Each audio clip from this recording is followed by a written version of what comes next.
ప్రియ సహోదరుడా సహోదరి, ఇంతవరకు మనము ఆరాధన వర్తమానాన్ని వింటూ వచ్చినాం.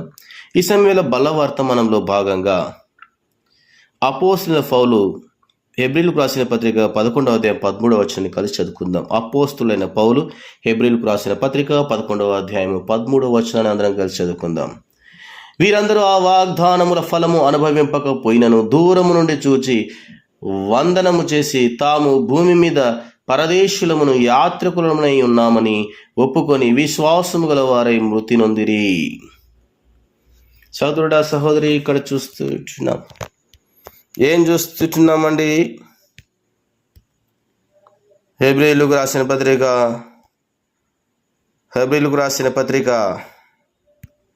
11వ అధ్యాయం 13వ వచనం మరొక్కసారి చదువుకుంటే, వీరంతా నమ్మకంతో ఉండి చనిపోయారు. వాగ్దానాల నెరవేర్పు అనుభవించకుండానే వాటిని దూరం నుంచి చూస్తూ వాటి గురించిన నిశ్చయత కలిగి స్వాగతం చెప్పారు. తాము భూమి మీద పరాయివారం యాత్రికులమని ఒప్పుకున్నారు. సహోదరుడా సహోదరి, మనం పరలోక సంబంధమైన పిలుపులో పాలి పొంది ఉన్నామన్న గొప్ప సత్యమును హృదయపూర్వకముగా హత్తుకొనుట అన్నది మన నడతను, మన విధానాలను ఎలా ప్రభావితం చేస్తుందని మనం అడగచ్చు. అది మన విశ్వాసమును గొప్పగా ప్రభావితం చేస్తుందని అబ్రహాము, ఇస్సాకు, యాకోబుల జీవితాలు మనకు తెలపడం లేదా? ఆ తర్వాతి కాలంలో తన సంతానము స్వాస్థ్యముగా పొందనయ్యున్న ప్రదేశానికి వెళ్ళమని అబ్రహాముకు పిలుపు ఇవ్వబడింది. అయితే అబ్రహాము ఇహలోక స్వాస్థ్యము కొరకు కాక దేవుడు దేనికి శిల్పియు నిర్మాణకుడై ఉన్నాడో పునాదులు గల ఆ పరలోక పట్టణము కొరకు అబ్రహాము ఎదురు చూచుండెను. హెబ్రీ 11వ అధ్యాయం 10వ వచనంలో చూస్తాం. హెబ్రీ 11 అధ్యాయం 10వ వచనంలో, ఏలయనగా దేవుడు దేనికి శిల్పియు నిర్మాణకుడై ఉన్నాడో పునాదులుగా ఆ పట్టణము కొరకు అబ్రహాము ఎదురు చూచుండెను. అలానే ఇస్సాకు, యాకోబులు కూడా తమ విశ్వాసము ద్వారా సుదూరాన ఉన్న పరలోక పట్టణమును వీక్షించారు. దానిని గురించిన వాగ్దానాన్ని హృదయపూర్వకంగా హత్తుకున్నారు. అయితే వాగ్దానాలను చేతబట్టుకుని ముందుకు సాగిపోండి అన్నటువంటి పరిస్థితుల్లో ఈనాడు సేవకులైనటువంటి వారు సంఘమును, విశ్వాసులను నడిపించినటువంటి పరిస్థితి. అబ్రహాము దేవుని నమ్మినాడు, యాకోబు దేవుని నమ్మినాడు, ఇస్సాకు దేవుని నమ్మినాడు. మరి మనం ఎవరు నమ్ముతుంటున్నాం? మనం కూడా దేవుని నమ్మాల. సేవకులైనటువంటి వారు ఈనాడు దేవుని మీద నమ్మకం లేదు, కానీ ఇహలోక సంబంధమైనటువంటి వాటి మీద నమ్మకం ఉంది. మనుషులను నమ్ముతున్నారు, దేవుని నమ్మడం లేదు. యేసు ప్రభును చూడండి రా అంటే మనుషుల ప్రవర్తనలు చూస్తుంటున్నారు. తినుచు, త్రాగుచు, సుఖిస్తూ డబ్బు, ఐశ్వర్యం, అంతస్తులు, హోదాలు, వీటి కోసం జీవిస్తుంటున్నారు. బలవర్తమానం చెప్పవలసిన పరిస్థితి లేదు ఈనాడు. బలవర్తమానం చెప్పరా అంటే దశమా భాగాల గురించి వర్తమానం అందించే సేవకులు తయారైపోతున్నారు. బెగ్గర్లుగా తయారైపోతున్నారు. అడుక్కుంటున్నారు సేవకులు లాస్ట్కి పులిపెట్టల మీద, డబ్బులు ఇవ్వండి, దశం భాగాలు ఇవ్వండి అని యేసుక్రీస్తు ప్రభువును అవమానపరుస్తుంటున్నారు. సేవకులైనటువంటి వారు సేవకులుగా ఉండాలి, కానీ అడుక్కునే వాళ్ళ మాదిరి ఉండకూడదు. బైబిల్ గ్రంథం సెలవిస్తూ ఉంటున్నది. దేవుని యందు విశ్వాసం ఉంచాలా, వాగ్దానాన్ని నమ్మాలా, సంఘమును పురికొల్పాలా, ఆత్మీయంగా నడిపించాలా. ఒక సేవకుడు ఉన్నాడండి, అందరు సేవకులు కాదు, నిజమైన సేవకులు ఉన్నారు, కానీ కొద్దిమంది ఉన్నారు 420 సేవకులు, మోసగాళ్ళు, చీటర్స్. ఒక సహోదరి ప్రార్థన చేస్తూ ఉందంట సంఘ ప్రార్థనలో. వాక్యానుసారంగా యథార్థంగా ప్రార్థన చేస్తూ ఉంటే ఒక పనికి మాలిన సేవకుడు ఒక మాట అన్నాడంట. ఏమన్నాడంట? నువ్వు ప్రార్థన చేయొద్దు, ఆరాధన చేయొద్దు, పాటలు పాడొద్దు, వాక్యం చదవద్దు అన్నాడంట పనికి మాలినుడు. ఇట్లా వాళ్ళందరికీ శిక్ష ఉంది. భ్రష్టులైనటువంటి విధానంలో జీవిస్తుంటున్నారు సేవకులు. కాబట్టి విశ్వాసం ఉంచండిరా దేవుని పైన అంటే మనుషుల మాటలు విని దేవుని మాటలను పక్కన పెట్టి పిట్టకథలు చెప్తారు. పిట్టకథలు దేవుని వాక్యం చెప్పడంలే. దాని ఫలితంగా నష్టం వస్తుందన్న విషయం మర్చిపోతూ ఉంటున్నారు. సహోదరుడా, సహోదరి, సేవకులారా, జ్ఞాపకం చేసుకోండి. ఈ యొక్క బలవర్తమానంగా ఉండాలి, కానీ చిల్లర బతుకుల వలె ఉండకూడదు. అడుక్కునే చిల్లర బతుకుల వలె చేయొద్దండి అని చెప్తున్నారు దేవుడు. అటువంటి పరిస్థితుల్లో దయచేసి జీవించొద్దండి. దేవుని పట్ల భయము భక్తి కలిగి జీవించండి. అబ్రాహాము, ఇస్సాకు, యాకోబు వలె జీవించు సేవకురాలా. నీవు సరిగా ఉంటే విశ్వాసులు ఎందుకు సరిగా ఉండరు? బాధ్యగల సోదరులు సరిగా అందుకుంటారు. కాబట్టి సిలువను మోయని సేవకులు అనేక మంది ఉంటున్నారు. దీనివల్ల సంఘానికి నష్టం. అపోస్తుల బోధ ఎందును, సహవాసం ఎందును, రొట్టె విరచుటెందును, ఎడతెగక ప్రార్థన చేయటం ఎందును ఐక్యతతో విశ్వాసం అనే గురి యొద్దకే పరిగెత్తి ముందుకు సాగిపోవాలా. పరలోకంలో ఉన్నటువంటి ఆ యొక్క సింహాసనం ముందు కూర్చుండాలా. ఆ యొక్క నిత్య జీవనంలో ప్రవేశించాలనేటువంటి పరిస్థితిలోనికి జీవవాక్యమును బోధించేటువంటి సేవకులు ఈనాడు కరువైపోతున్నారు. ఎప్పుడు చూడు డబ్బు డబ్బు డబ్బు డబ్బు. ధనాపేక్షకులు. ఎతకపోయి అగ్నిగుండంలో వేస్తాడు సేవకురాలు. నేను ఏమనుకుంటున్నారు? ప్రశ్నిస్తే సంఘంలో కొట్టడాలు ఎక్కువైపోతున్నాయి. ప్రశ్నిస్తే కొట్టేస్తారనమాట సంఘంలో. వాక్యానుసారంగా ఇది ఇలా ఇలా అంటే తప్పు. ఎందుకు? రౌడీజం, గుండాయిజం. సంఘాలలో ఈనాడు శత్రువు పెట్టరేగిపోతున్నాడు. ఎందుకంటే సంఘములో ఏం లేదు, ప్రార్థన లేదు. సేవకులలో ఏం లేదు, ప్రార్థన శక్తి లేదు. ఒక సేవకుడు ఉన్నాడండి, సేవకుడు అనకూడదు, 420 గాడు. వాడికి ఎప్పుడు తిండిపిచ్చే తిండి మటన్లు, చికెన్లు, బిర్యానీలు తిని తిని తిని తిని తిని తిని దేవుని యొక్క మాటలు చెప్పరా అంటే గొరకల పట్టిన నిద్రపోతా అంటాడు. దున్నపోతుల వలె ఈనాడు అనేక మంది దేవుని యొక్క సిలువను మోయకుండా నిద్రిస్తుంటున్నారు. ఈ వాక్యము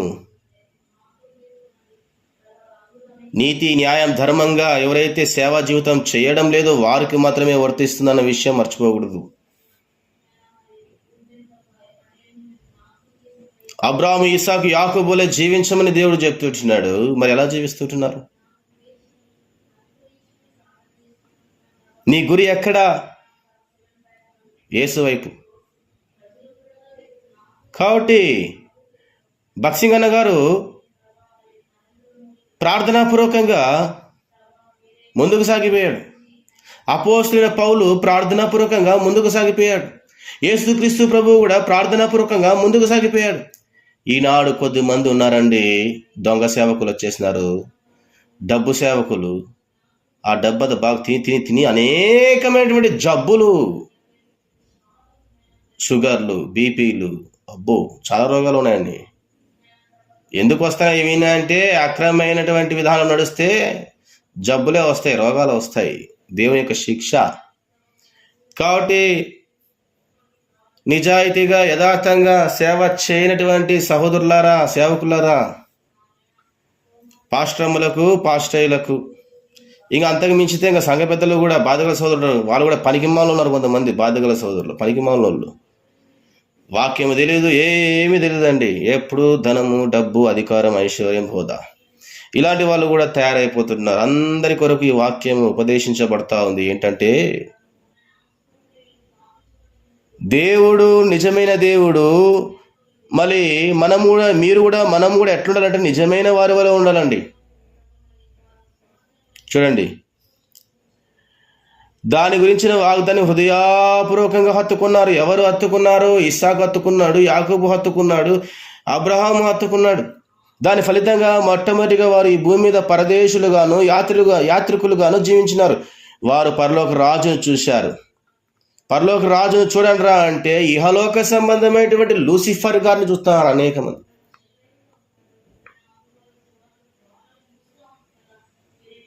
సంఘములో సంఘ ప్రార్థన చేయకపోతే ఎందుకురా సంఘము? సంఘంలో ఆరాధన చేయకపోతే ఎందుకురా సంఘము? సంఘములో వాక్యానుసారంగా వాక్యం బోధించకపోతే ఎందుకురా సంఘము? సంఘములో చక్కగా కీర్తనలతో పాటలు పాడేటువంటి పరిస్థితులు ఉన్నప్పుడు ఎందుకురా సంఘము? ఎందుకు వచ్చారా సేవకి? విశ్వాసులను భ్రష్టు పట్టించడానికా? దేవుని ఉగ్రత మీదకి వస్తుంది, జాగ్రత్త. జాగ్రత్తగా ఉండాలా సేవకులారా. సంఘాన్ని నడిపించే కాపరి సరిగా లేకపోతే గొర్రెలు ఎట్లయిపోతాయంట? సంఘాన్ని నడిపించేటువంటి కాపరే 420 గాడు అయిపోతే, 420 చీటర్ గాడు అయిపోతే గొర్రెలు కూడా అలాగే తయారైపోతాయండి. కాబట్టి నిజ సేవకుడిగా జీవిస్తే సేవ చెయ్యి, లేకపోతే వెళ్ళిపో. దేవుడు మనతో మాట్లాడుతున్నాడు ఈ సమయం వేళ. యోగ్యముగా బలలో పాలు పొందాలా. చూడండి, పరలోక రాజును చూశారు. దేవుని నమ్మిన వాళ్ళు ఎవరిని చూస్తారంట? పరలోకంలో ఉండే రాజును చూస్తారు. పరలోక పట్టణపు అందచందాలను వీక్షించారు, వాటితో సంబంధం ఏర్పరచుకున్నారు. పరలోక పట్టణముతో వారికి ఉన్న సంబంధము భూలోకంతో వారి సంబంధాన్ని తెంపివేసింది. ఈ లోకము ఎప్పుడైనా మనం వదిలి వెళ్ళాల్సిందే. ఆస్తులు రావు, డబ్బు రాదు, ఐశ్వర్యం రాదు, బంగారం రాదు, అన్నీ వెళ్ళిపోతాయండి. మనతో వచ్చేది ఒక్కటే. ఎవరు వస్తారు మనతో చెప్పండి? నీవు ఎవరినైతే నమ్మినావో ఆ నమ్మకమైన దేవుడి నిన్ను ఆయన రాజ్యానికి తీసుకెళ్తాడు. ఆ యాత్రా జీవితంలో ఉన్నావా? పరలోక పట్టణముతో వారికున్న సంబంధము భూలోకముతో వారి సంబంధాన్ని తెంపివేసింది. పరలోకవాసిగా ఉండాలి. రెండవదిగా, భూమి మీద పరదేశులు గాను యాత్రికులు గాను జీవించిన ఆ వ్యక్తులు ఈ లోకంలో దేవుని కొరకు నిజమైన సాక్షులయ్యారు. నిజమైన సాక్షిగా ఉండావా? సంఘంలో నిజమైన సాక్ష్యం లేనటువంటి వారు సంఘాన్ని భ్రష్టు పట్టిస్తున్నారు, సంఘాన్ని తప్పుదోవ పట్టిస్తున్నారు. సంఘంలో సేవకులు ఈరోజు ఏమైపోతున్నారంటే సంఘాన్ని సరిగా కాయలేక, సరైన వాక్యం అందించలేక డబ్బు పిచ్చి, డబ్బులు దశంభాగాలు ఇదే పిచ్చే అండి. ఏం చేసుకుంటావురా డబ్బులు తీసుకొని? నోట్ల కట్టలు తీసుకొని. నోట్ల కట్టలు ఏమన్నా నిన్ను పరలోక రాజ్యాన్ని తీసుకెళ్తాయా? అబ్రాహాము, యాకోబు, ఇస్సాకు వీళ్ళు డబ్బుని ప్రేమించారా? యేసుని ప్రేమించినారా? యేసుని ప్రేమించినారు. మళ్ళీ నువ్వెవరు ప్రేమిస్తున్నావు? పరిశీలన చేసుకో. కాబట్టి మరి సాక్షులుగా ఉంటున్నావా? యేసయ్యకు సాక్షిగా ఉంటున్నావా?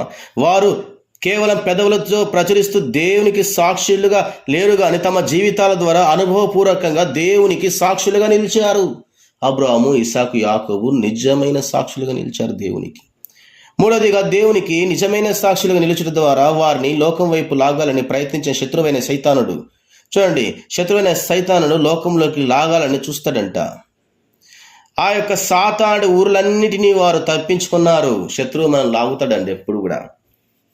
మనము ఎక్కువగా ప్రార్థన చేసినా శత్రువుకు సరిపోదు, ఆరాధన చేసినా సరిపోదు, పాటలు పాడినా సరిపోదు, వాక్యం చదివినా సరిపోదు, వాక్యం బోధించినా సరిపోదు, సహవాసంతో ఐక్యంగా ఉన్నా సరిపోదు. వీడు వెనుకకు లాగుతూ ఉంటాడు. ఆ సమయంలో మనం ఏం చేయాలంటే ప్రార్థన చేయాలా. కాబట్టి సాతాను ఊర్లన్నిటినీ వారు తప్పించుకున్నట్లుగా చూస్తున్నాం. దేవుడు నిన్ను నన్ను తప్పిస్తాడు.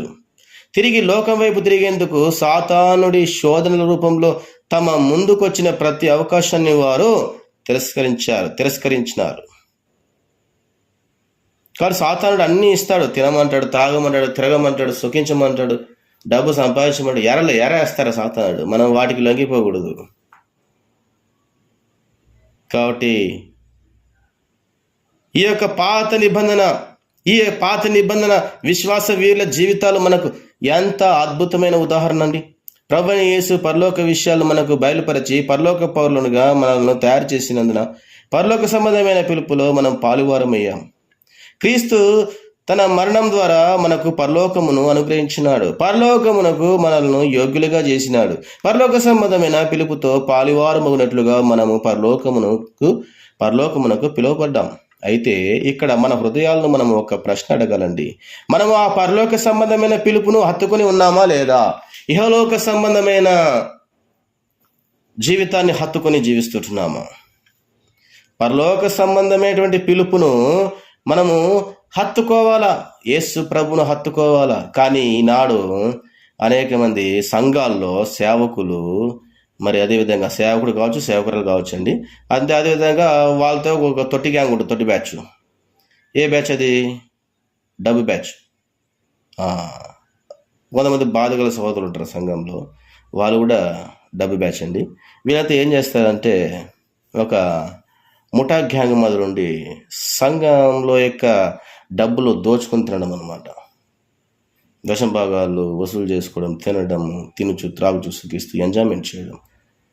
దేవుని యొక్క సువార్త ప్రకటించరు, సత్యవాక్యను ప్రకటించరు. పరలోకం వైపు చూడండి రా అంటే లేదు, యెహోలోకం వైపే చూస్తాము. చూడండి, మనం చూస్తాం వాక్యంలో చివరిగా దేవుడు ఒక మాట చెప్తున్నాడండి, చక్కగా మాట్లాడతాడండి మన దేవుడు. రండి, కొరింథీయులకు రాసిన పత్రికలో మనం చూస్తామండి. రండి,